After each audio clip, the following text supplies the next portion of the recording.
أعوذ بالله السميع العليم من الشيطان الرجيم بسم الله الرحمن الرحيم وبه نستعين إنه خير ناصر ومعين رب صل على محمد وآله الطيبين الطاهرين اللهم صل على محمد وآل محمد وعجل فرجهم. La question de guidance de la part d'Allah subhanahu wa ta'ala, comme vous vous rappelez, il y avait deux étapes d'après les versets coraniques qu'on a vus ensemble. Il y avait deux guidances, comme il y a deux égarements, et ça explique, ça facilite en fait la compréhension de beaucoup de versets qui expliquent qu'Allah subhanahu wa ta'ala a guidé celui qui a été guidé. Donc pourquoi guider après avoir été guidé? Et pourquoi Allah a éloigné celui qu'il a choisi d'être éloigné? Donc, yudhillullah, par exemple, quand on parle Allah égare quelqu'un dans les traductions, c'est très difficile de comprendre comment c'est possible que Allah égare quelqu'un. Dieu nous guide vers lui. Pourquoi il nous égare? Donc, on a expliqué rapidement, là, juste, je vous donne l'idée générale. Donc, Allah nous a jamais égarés. Allah nous a jamais égarés, c'est nous qu'on a choisi d'être, la personne choisit d'être bien guidée ou égarée. Une fois qu'il a choisi le ténèbre, il s'égare encore plus et Allah l'abandonne. Lorsque la personne, il a fermé toutes les portes de la miséricorde envers lui. طيب, maintenant, quels sont les versets? Quelques versets j'aimerais bien réciter pour vous. Bismillah ar-Rahman ar-Rahim. Par exemple, parmi les versets qui expliquent les deux étapes de guidance, يثبت الله الذين آمنوا بالقول الثابت في الحياة الدنيا وفي الآخرة. Donc, ils ont déjà choisi, Allah les renforce dans leur choix vers lui, vers la proximité divine, etc. Un autre verset, يا أيها الذين آمنوا اتقوا الله وآمنوا برسوله يؤتكم كفلين من رحمته ويجعل لكم نورا تمشون به. Donc, croyez, vous aurez encore plus de guidance, vous aurez la lumière grâce auquel vous pouvez avancer vers Allah subhanahu wa ta'ala. إن تنصروا الله ينصركم ويثبت أقدامكم. Vous voyez, si vous pas ici تنصروا, c'est pas bon de traduire si vous soutenez Dieu.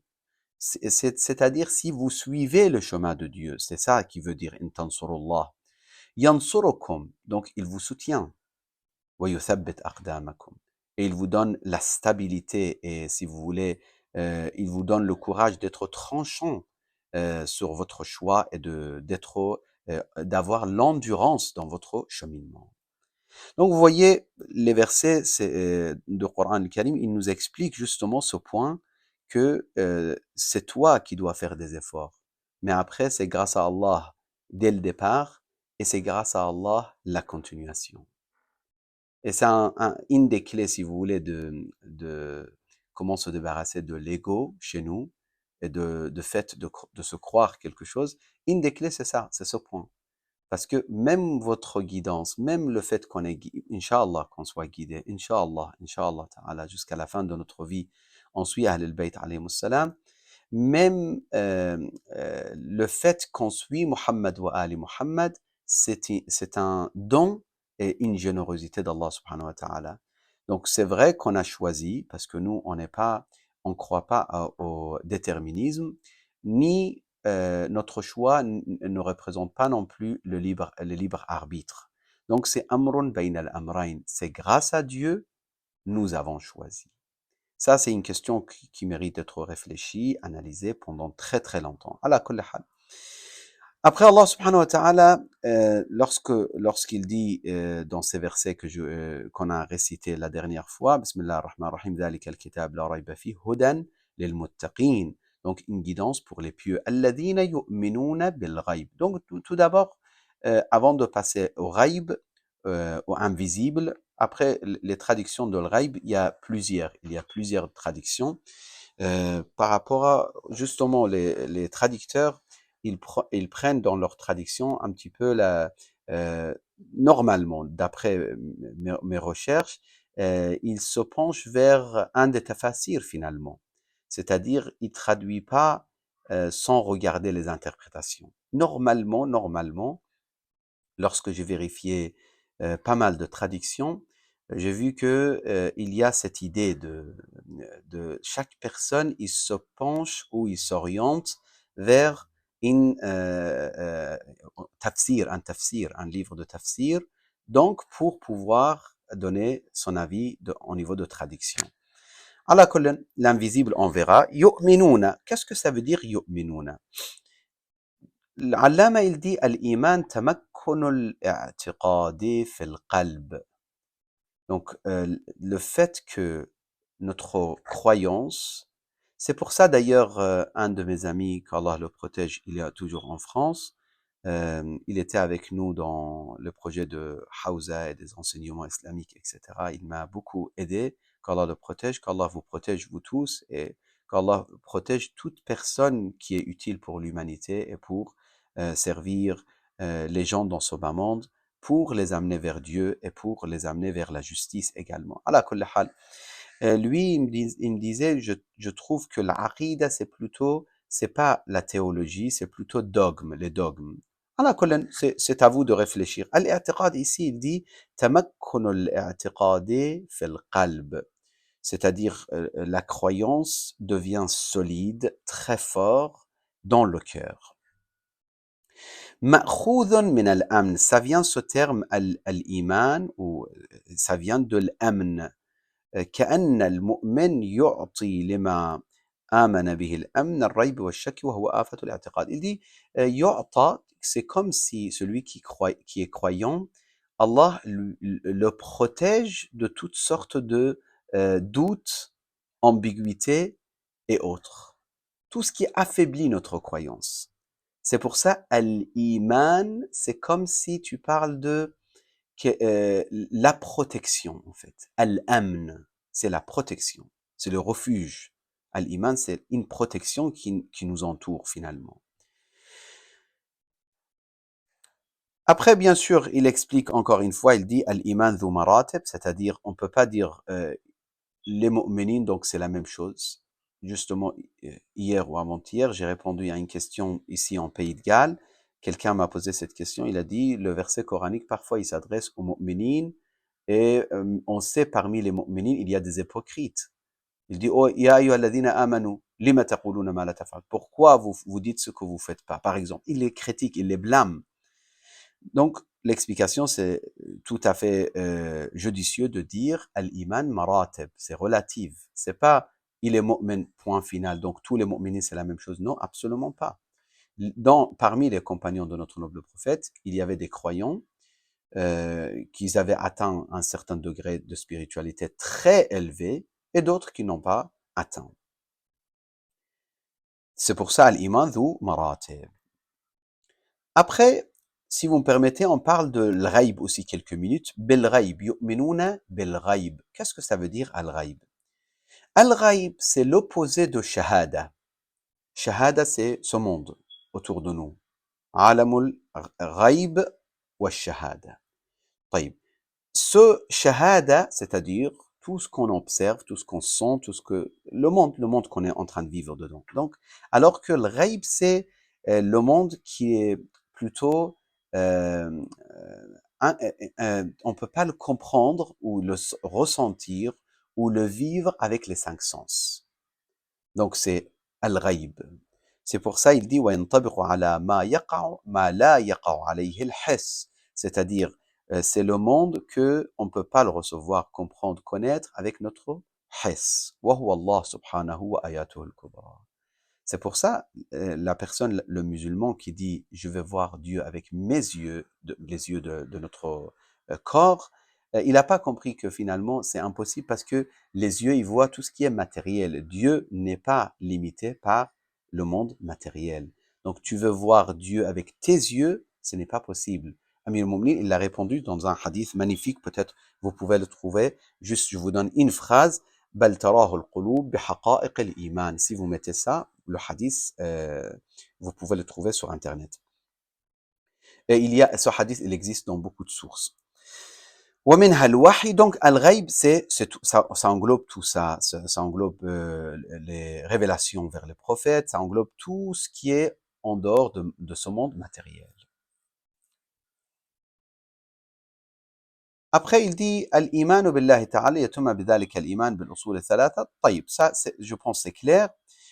وَبِالْآخِرَةِ هُمْ يُوقِنُونَ. On parle ici de la certitude. Et aujourd'hui, on parlera aussi dans notre échange de l'éthique de la certitude aussi. Qu'est-ce que ça veut dire la certitude? Il dit وَبِالْآخِرَةِ هُمْ يُوقِنُونَ. Il dit العدول في خصوص الإذعان بالآخرة عن الإيمان إلى الإيقان. Il dit on a parlé de foi, de croire. Après, on a passé à un degré élevé, plus élevé. On a dit croire avec yaqin, avec la certitude.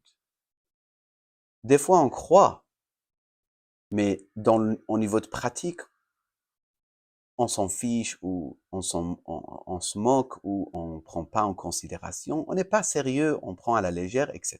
Pourquoi? Parce que on croit, mais on n'a pas atteint le yaqin. Donc, on croit vite fait, comme beaucoup de compagnons qui ont cru à la prophétie de Mohammed sallallahu alayhi wa sallam, et ils ont cru aussi à la wilaya de Imam Ali. Il y a certains, ils ont dit clairement, on te félicite, oh Ali. Après, ils ont eu des doutes, ils ont eu des problèmes, donc ils ont abandonné finalement. Il y a certains qui ont été très fidèles au début, mais après ils ont abandonné le risala.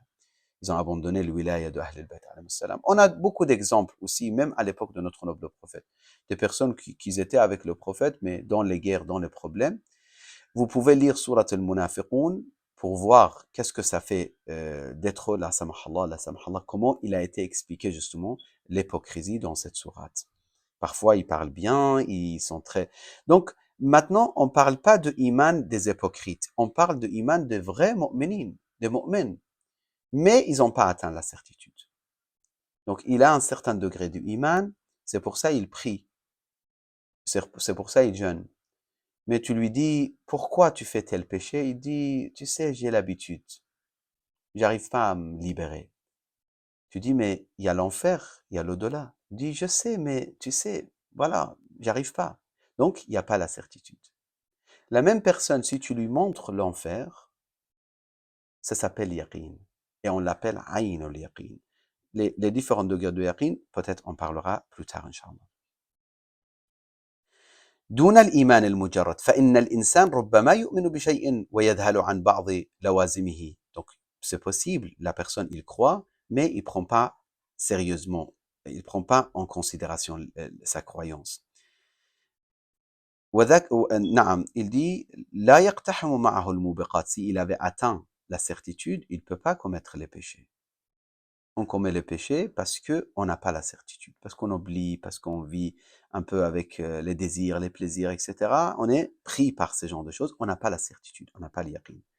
Je vous donne un exemple très simple. Si quelqu'un il vous donne du poison, et vous voyez c'est du poison, c'est devant vos yeux, il a été donné à un animal ou à une autre personne, il était mort directement.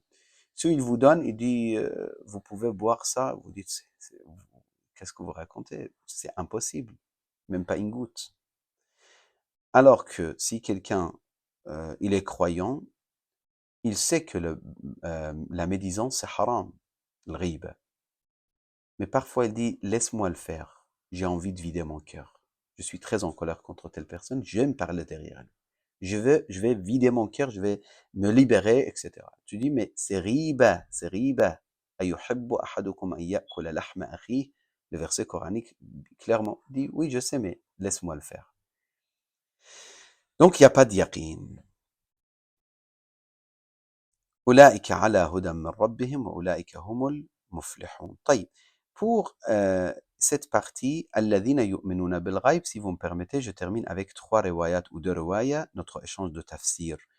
Dans les hadiths de l'imam al-Sadiq alayhi salam, on a un hadith qui nous développe justement l'herméneutique de ce verset, c'est-à-dire at-ta'wil. Comme on a parlé dès le départ, je ne vais pas répéter chaque fois pour ne pas prendre votre temps, mais vous vous rappelez, on a dit, chaque verset a plusieurs sens, plusieurs degrés, plusieurs profondeurs, si vous voulez.